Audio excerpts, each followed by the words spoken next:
जन्म मृत्यु जरा व्याधि दुख दोषानुदर्शन। नमस्कार, मैं Sanjeev Kumar Rinku, new drug garden दवाखाना कल्याणी मुजफ्फरपुर बिहार से। मित्रों, आज हम कुछ श्रुतियों पर, कुछ स्मृतियों पर और कुछ मानवीय चेतना पर चर्चा करेंगे। एकाएक न जाने क्यों ये बात दिमाग में आ गई कि जब संविधान नहीं था तो आखिर अपना समाज कैसे चल रहा था। चर्चा चलते चलते कुछ बातें ऐसी होती हैं जो दिमाग में घर कर जाती है। न मैं संविधान पढ़ा हूं, न मनुस्मृति को जानता हूं, लेकिन कुछ श्रुतियां हैं जो कान में पड़ती रहती हैं। हमारे पास सैकड़ों लोग रोज आते हैं और मुझे उन्हें ढांढस बनानी होती है। वो बीमार होते हैं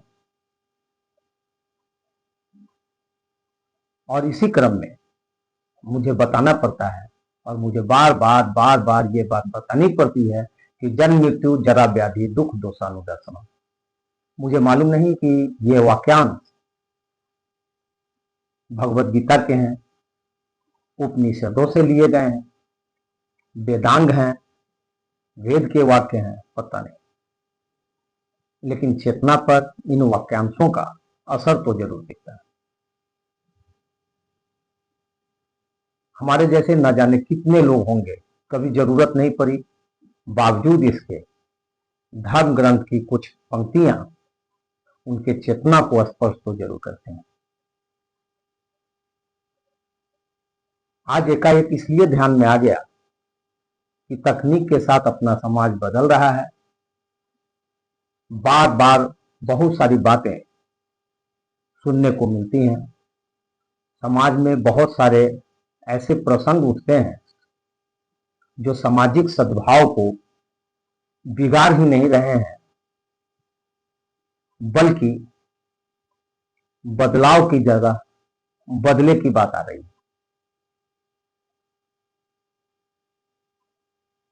अब जैसे मनुस्मृतियों को ही लें, मुझे नहीं लगता है कि लगभग 90% लोग ऐसे होंगे जो मनुस्मृति को जानते होंगे, लेकिन उसकी चर्चा उसमें ये बात बताएंगे कि सारे प्रमुख वर्ग के, प्रमुख जात के लोग हैं, उनके कारण समाज की ये दुर्दशा है।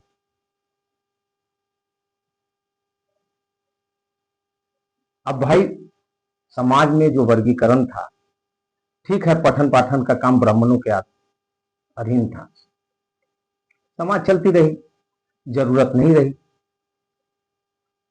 क्योंकि उस तरीके का संविधान नहीं था, उस तरीके की व्यवस्था नहीं थी। अब सामाजिक दुर्दशा के लिए किसी जात को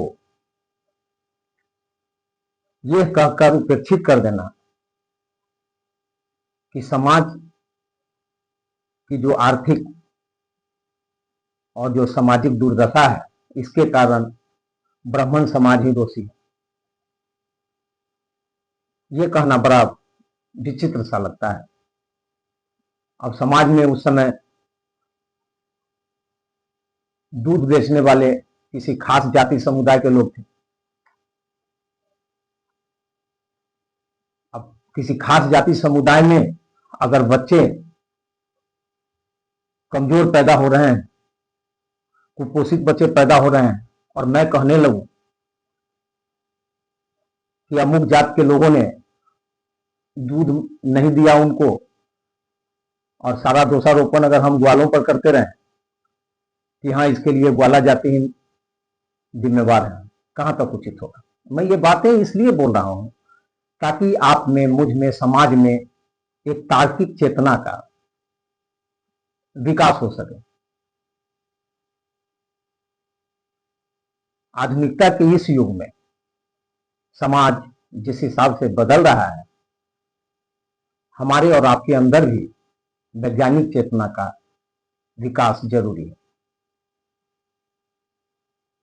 मैं एक जगह रहकर विभिन्न समुदाय के लोगों को समझने का प्रयास करता हूं और हमारी कोशिश होती है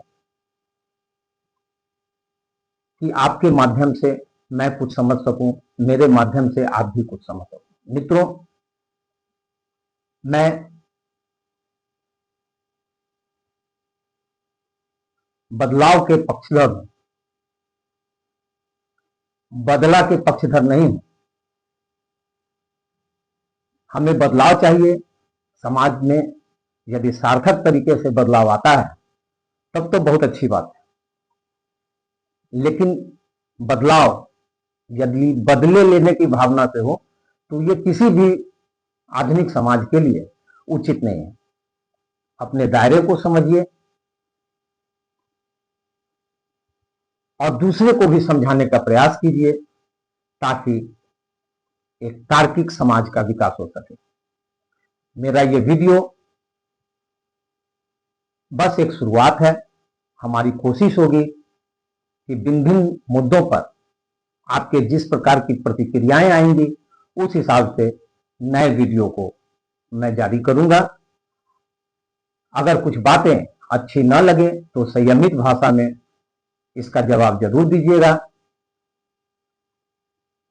लॉजिकल टॉपिक्स जो हमारा YouTube चैनल है उसे सब्सक्राइब कीजिएगा। अच्छा लगे बेल आइकन दबाइएगा। इससे मेरा भी हौसला बुलंद होगा, मुझे भी अच्छा लगेगा। और आज के लिए बस इतना ही। नमस्कार।